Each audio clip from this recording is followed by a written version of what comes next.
Ben voilà, je suis Nathalie, je suis coach depuis 12 ans. Je me suis spécialisée sur la population HPI, HPE depuis quelques années. J'ai 51 ans et après une longue carrière dans le domaine commercial, notamment en tant que manager de manager, je suis devenue coach de manager au sein de la grande entreprise dans laquelle j'étais au départ et puis ensuite à mon compte. Voilà. Et au travers de ça, je me suis fait ma petite expérience, toute relative, des particularités des HPI que j'ai rencontrés. Ils ont été fort nombreux dans cette grande entreprise, puisque force est de constater que, identifiés ou non, nous sommes nombreux. Aujourd'hui, je vais vous présenter ce qu'est le coaching, parce que c'est un terme très, très galvaudé. On peut avoir un coach sportif, on peut même avoir un coach en onglerie maintenant. Donc, je vais vous présenter un peu ce qu'est le vrai coaching, la racine du coaching. Je vais également vous expliquer un petit peu des pistes sur pourquoi, quand on est HP, on vient faire du coaching, même si ce que j'ai entendu est très représentatif des motifs. Je vous ferai part de mon expérience qui n'est que mon expérience, ça n'a pas valeur d'étude, même si effectivement, au bout d'un certain nombre d'années, on se fait une petite idée de la population qu'on rencontre malgré tout. Je ferai un focus sur les thématiques récurrentes avec quelques exemples. Et puis, je me permettrai de vous donner des éléments sur le bien choisir un coach quand on est atypique. Alors, qu'est-ce que c'est le coaching? Eh bien, avant tout, c'est issu de quelqu'un qui a une formation médicale, Milton Erickson, qui était psychiatre et psychologue et qui pratiquait l'hypnose. De ses nombreuses années d'expérience, il en a tiré une méthodologie où il s'est rendu compte en fait que via le questionnement et un certain nombre de techniques, il arrivait à placer les gens dans des conditions en très peu de temps de progrès.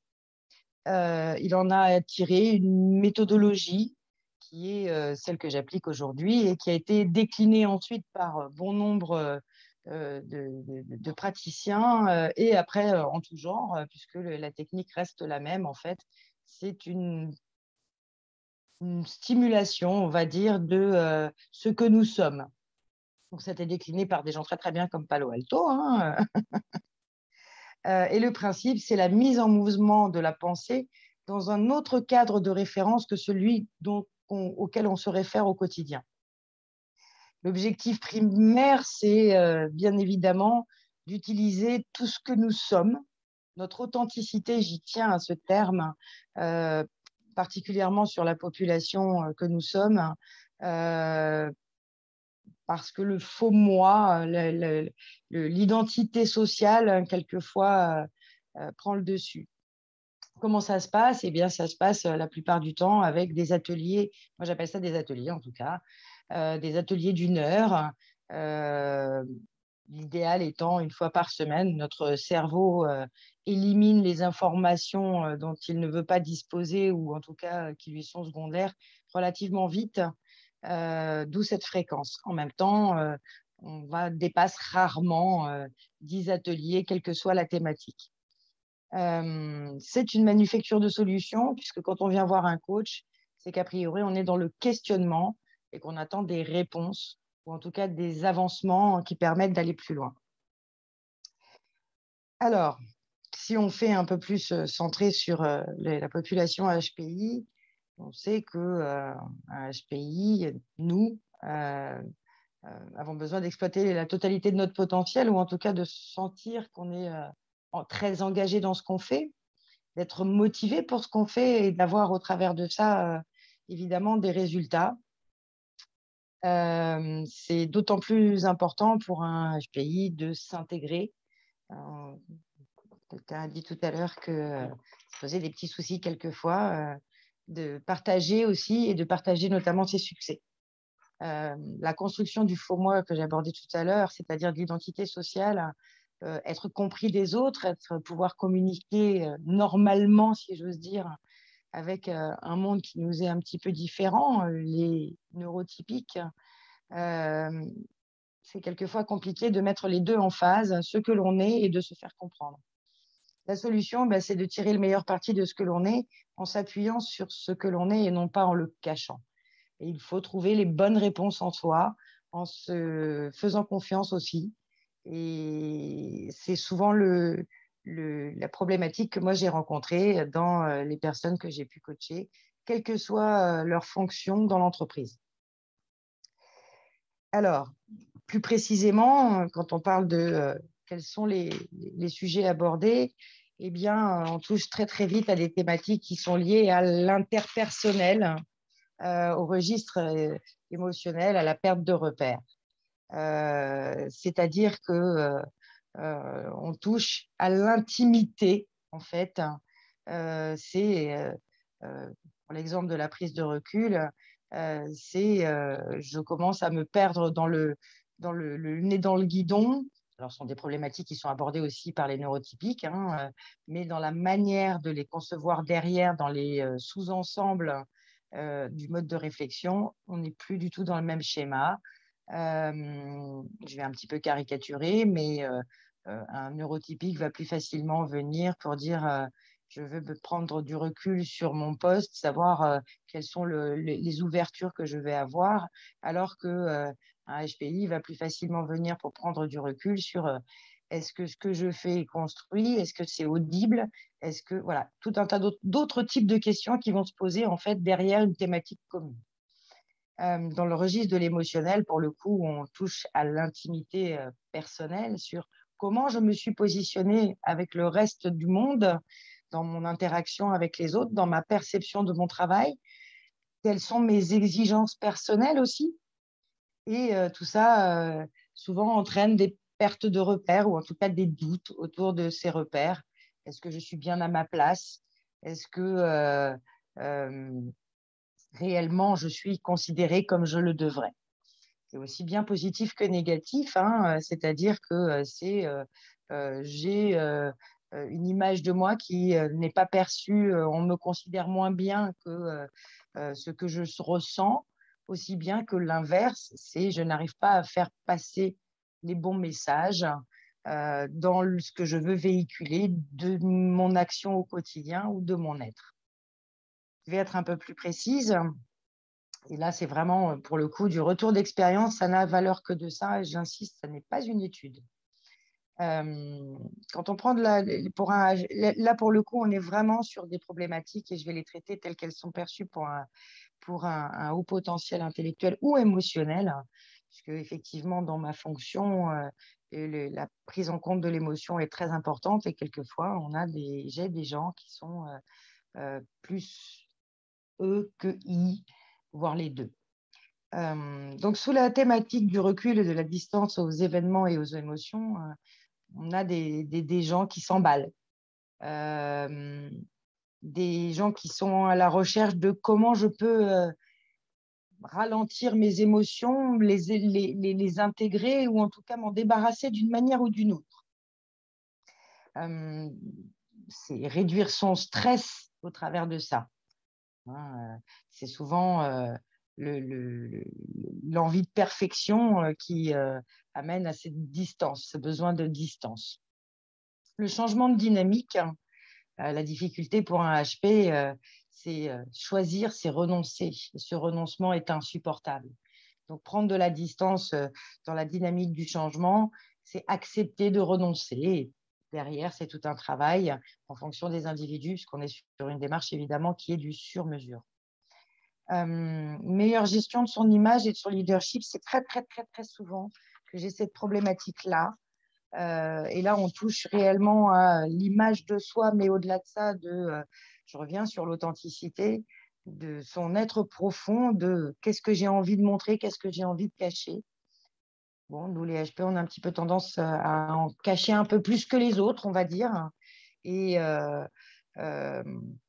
être reconnu pour la qualité de son travail en sachant se positionner comme tel, c'est souvent une distorsion entre la qualité du travail et la manière dont on va arriver à imposer ce travail chez les HP. Euh, j'ai là-dessus un exemple en tête de quelqu'un qui changeait de poste tous les 18 mois, reconnu pour son travail, mais n'arrivait pas à franchir la frontière du management parce que mal perçu. On ne lui trouvait pas assez de charisme, il ne savait pas s'imposer dans les réunions. En tout cas, il donnait cette perception-là. Donc, ben, on a travaillé ensemble pour apprendre à s'imposer par le ton, par les mots, par la posture, par des choses non verbales aussi, qui sont une expression profonde de la manière dont on peut positionner le leadership. Ce sont souvent des choses chez les gens que j'ai rencontrés qui sont mal maîtrisées, euh, voire ignorées de soi-même, hein, c'est-à-dire qu'on le fait, mais on ne se rend même pas compte qu'on le fait. Voilà, alors ouvrir sur de nouvelles perspectives, c'est sécurisant, un travail qu'on connaît, qu'on maîtrise, dans lequel on se sent bien. Et quelquefois, on dure un peu trop longtemps dans ce schéma-là en se disant, j'ose pas sortir de ma sécurité. Donc là aussi, c'est une problématique qui est souvent rencontrée par les HP. Bon, l'amélioration de la communication, c'est vraiment l'interaction, et je le quantifierais même à 30% des gens que je vois. Cette part-là est vraiment très, très importante. C'est vraiment l'incompréhension, ou en tout cas le sentiment d'être incompris par le reste du monde. J'ose pas dire les neurotypiques parce que c'est vraiment plus global que ça. C'est je n'arrive pas à faire entendre ce que je veux. Je ne porte pas les mêmes choses derrière les mots. Donc c'est vraiment quelque chose qui est prégnant chez les HP. Bon, meilleure gestion du temps et des priorités, pas se laisser déborder par l'entrain qu'on peut mettre dans un sujet. Je pense que tout le monde sait de quoi je parle. Je n'ai pas besoin de m'étaler sur ce sujet-là. Un soutien pour réunir les conditions pour aller de l'avant. Là aussi, hein, c'est la notion de sécurité. C'est plus rassurant de rester où on est, tout en se rendant compte qu'on souffre de rester où on est. Donc là, c'est vraiment, pour le coup, un soutien dans l'action, ce qui va un petit peu avec mon dernier point, hein, parce que dans certains cas, ça corrobore à des événements de type changement de poste ou de prise de nouvelles responsabilités, voire de grosses responsabilités. Euh, une aide à la levée de doute, là aussi, je ne vous fais pas un dessin, on est des gens qui doutent peut-être un peu plus que la majorité des neurotypiques. Je vais avancer un petit peu. Ce qu'il faut savoir sur le coaching, c'est que c'est une relation d'homme à homme avec un grand H. C'est la création d'une forme d'intimité, puisque, en tout cas, le coaching que je pratique, c'est vraiment de ramener les gens à ce qu'ils ont de plus authentique, parce qu'on est beaucoup mieux dans ses chaussures et on peut beaucoup plus s'affirmer comme tel quand on est cohérent avec soi-même. Donc, c'est une démarche où il faut évidemment être prêt à se poser soi-même cette question de remise en question. Je vais donner un petit exemple. J'ai eu un de mes coachés qui me disait constamment « tu n'as pas tort ». Eh bien, se remettre en question, c'est accepter de passer dans le tu as raison. C'est la même chose, mais dans un cas, on est profondément convaincu de laisser la main à l'autre. Dans l'autre cas, non. Voilà, typiquement un petit exemple. C'est un espace de liberté où on n'est pas dans le jugement des uns et des autres. On a tous des défaillances. Et le cœur de ce qui fait qu'on devient coach, c'est avant tout la bienveillance à l'égard des autres êtres humains. Évidemment, un coach est tenu au secret, il doit avoir une déontologie écrite, il doit pouvoir vous présenter, voire vous faire signer au départ de ce coaching. Et de la même manière, sachez que toutes les notes qui sont prises par un coach vous appartiennent à n'importe quel moment, vous pouvez les demander. C'est très, très important, vous gardez votre intimité d'un bout à l'autre. Comme je l'ai dit tout à l'heure, c'est une démarche qui est sur mesure, qui est adaptée à chacun des profils atypiques.